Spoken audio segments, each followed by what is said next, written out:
Good morning, and thank you for being with us on this New Year's Eve morning. We are turning our attention this morning to the future and some of what will be happening or could be happening in 2024. We begin our program talking politics. I'm joined by Channel 3's chief political reporter, Susan Raff, and Dan Haar. Dan is a columnist and senior editor with CT Insider.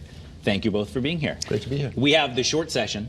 We alternate years for viewers who might not know the long session, the short session, just as they sound.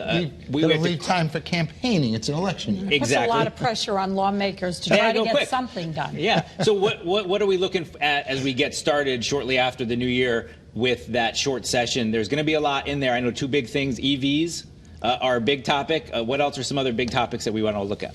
I think they're going to try to take a look at property taxes again. I think that's always a thorn for Connecticut. You know, backtrack a little bit, before the first of the year. We're ending the year on a very good note, right? Connecticut is giving out tax cuts to middle-class families, a lot of people. I don't think the budget is going to be as robust probably next year. But the one thing that lawmakers still have not been able to tackle, and that is the regressive property tax. And is there going to be movement on that, you think? On the subject of taxes, let's be clear, regardless of what there will not be another tax cut. After 2 years of tax cuts, we're not looking at another tax cut. There's going to be some fights over spending. EV is a tough issue, and they have a budget, which is the primary mission of the session, is to get a clean budget through, which is already an extension of the existing budget. And it's looking fairly quiet, and that's unfortunate for the people who are looking for more money, and there's a lot of them. And the electric vehicles will be it's a tough sell for a lot of people. It's a goal of 2035 that any new car sold in Connecticut can only be electric. Doesn't mean you can't own a gas car, but it means that you'd only have to buy that. But the problem is Connecticut just doesn't have enough charging stations, so the infrastructure has to be. There's many problems. The problem is that Republicans think that 2035 is going to be 2023, and they can't understand that technology is coming whether they vote for it or not. Now, I walk around trying as often as possible to quote Dan Haar, and I've been telling people it's aspirational. Yes, it's just like telling the businessman they needed a website, and I don't remember what year you said, 1988. Oh, 88, okay. Right, but if you're going to change people's minds and you're going to get them on board, you have to let them know that they can charge their vehicle. But I think Dan's right in a sense that even if you put that, and it's 11 years away, I mean, we have a lot of time, but a lot has to be done to facilitate that. But then what do you do about batteries, et cetera? So there are a lot of moving parts. Governor didn't have great success in the past legislation session, so now he's got to work harder to get Democrats and Republicans on board. By work harder, it means he has to be tougher. He's tried the easy approach on every environmental bill that he's done, as well as tolls, and it doesn't work. He's got to get tougher if he wants these bills to pass. And I think the buzzword or that hurt people was talking about California. You know, no one wants to follow California, or some people do, right? California has been doing this for a long time. Republicans are saying Connecticut's not California. So I think we have to do what is right for Connecticut. Another big one, paid sick time.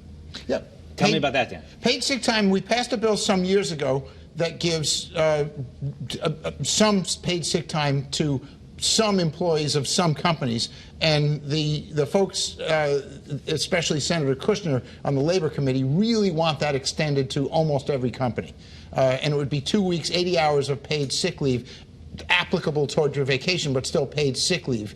And that's a tough nut for companies that are small, that are in food service, that are in fast food, that are small service companies. That's a tough one. But it's something that came pretty close, and you think it's going to have some momentum. It passed in the Senate by a party line vote last year. It didn't. I think did it come up? I don't think it came out. No. It didn't fail in the House. It didn't come up in the House. If it comes up, it's going to pass because the Democrats are going to have the votes. Question of is it going to come up? And there's a lot of political jockeying around that. But it's a high priority for the further left Democrats, and they have a voice. It's when we kind of joked about at the beginning, when it is a short session, it is a scramble to get things done. I mean, there's a process. Things don't move fast over at the legislature. One thing that we know there's going to be a lot of talk about, you mentioned the budgets in higher education.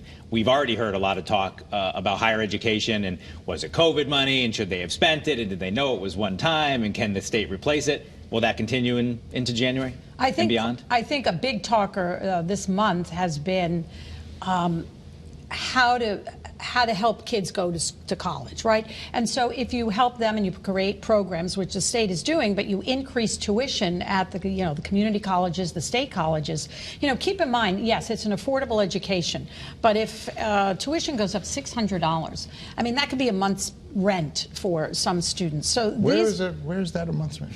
Keep going.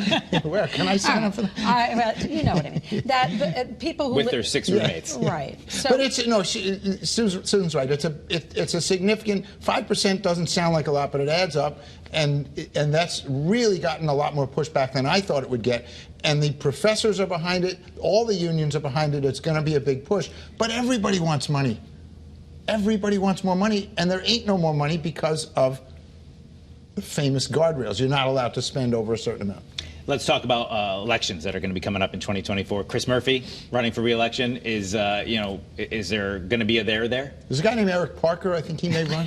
Not a chance. He's had such a big accomplishment, I think, with the first gun legislation package passed through in, 3 decades. So he has a signature ticket, I think. I mean, I don't want to say it that way, but I think that's a big accomplishment for him. I don't see him being really significantly challenged. No Republican under age 60 that you ever heard of is running. It's either going to be an elder statesperson of the party who runs and decides as a sort of a political stunt or capstone, or it's going to be someone trying to get their name known.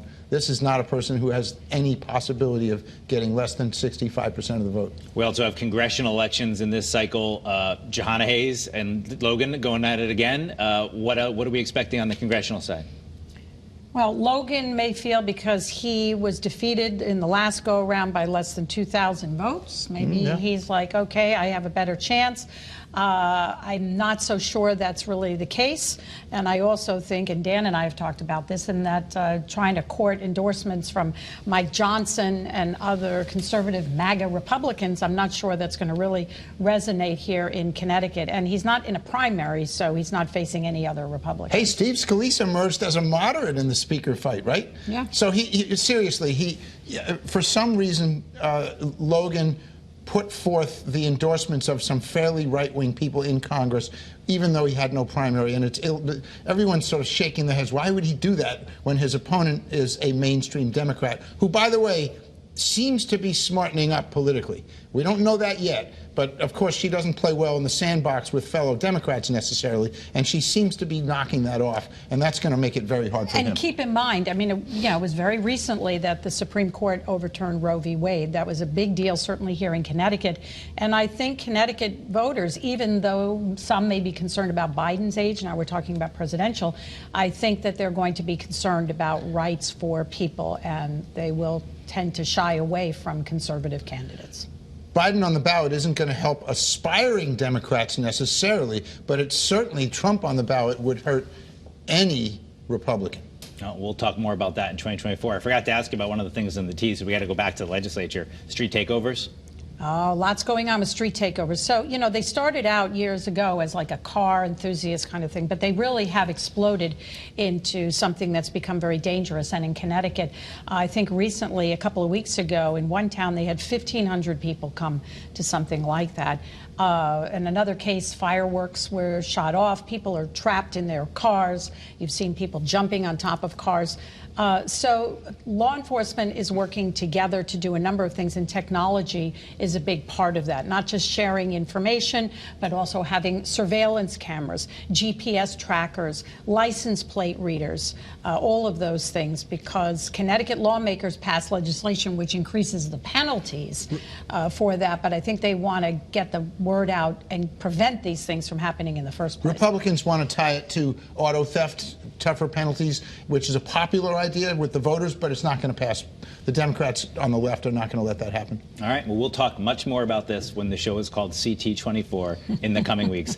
Thank you both for being with us. Dan Haar, Susan Raff, thanks for joining us on the final CT24. Happy holidays and Happy New Year. Happy New Year to you guys as well.